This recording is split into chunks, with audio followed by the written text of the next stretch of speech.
Welcome back, everyone, and thanks a lot for staying with us. Dozens are dead after two suicide bombs exploded in Syria's capital, city of Damascus.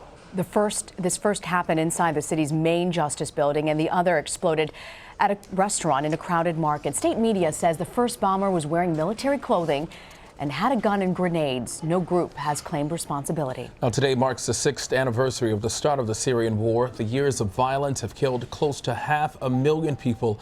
And before the war, Syria's population was 22 million. And since then, huge numbers of people have fled. Senior advocate for Refugees International, Daryl Grisgraber, joins us now from Washington with the very latest on this story. Daryl, thank you. Thank you. All right, the war continues to rage on. We've seen the pictures. You went to the Syrian-Turkish border last month. Are there any hopeful developments as we enter into the 7th year of conflict?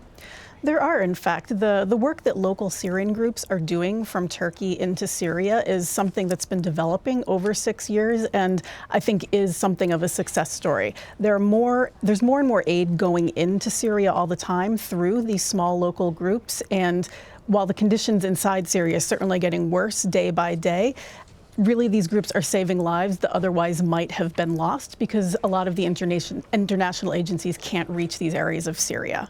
Daryl, you mentioned the aid. Nearly 5 million Syrians have fled to neighboring countries. How has this impacted these countries? And I think about the young children who don't have education. I mean, how are they getting the resources they need?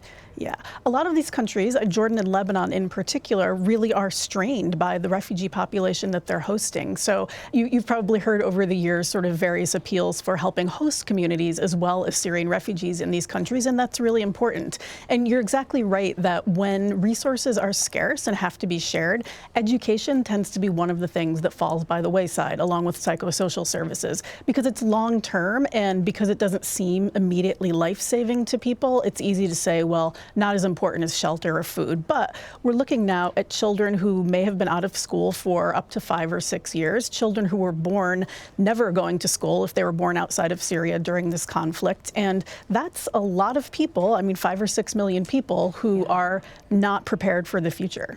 In September of 2015, Russian President Vladimir Putin ordered the deployment of forces to Syria. How has that changed the course of the war and the course of possible peace negotiations? Well, as far as the war, it seems like the Syrian regime is gaining back a lot of territory that no one necessarily expected it to, and that might be because of the support of the Russians.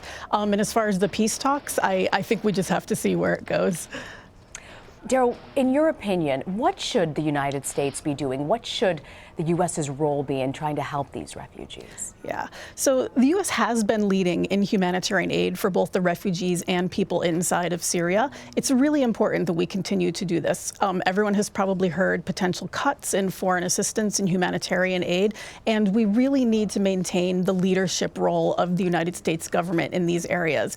Beyond that, in addition to funding the United Nations and its big international partners, again, these local Syrian groups are getting so much of the work done inside of Syria and have access where other groups do not, and finding a way to support them more robustly will make a big difference in the humanitarian response. All right, Jill, a final question for you. President Trump's new travel ban is set to take effect tomorrow.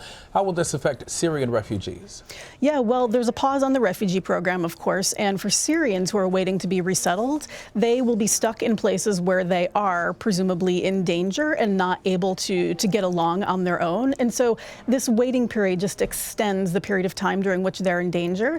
In addition, the refugee resettlement program to the U.S. requires lots and lots of all types of checks, not just security, but medical checks, for example. As security checks and medical checks expire one by one, it just extends the process where people are waiting to get these checks renewed every time there's a pause in the process. So a pause in one step causes a pause in pretty much every step there is. So a lot of these people could be stuck in dangerous situations for a considerably longer time than they expected. Yeah, I think there's a UN stat that it takes 2 decades almost for refugees to find a final place. It's a long road ahead. Senior advocate for Refugees International, Daryl Grisgraber. Thank you, Daryl, for joining us. Thanks for having me.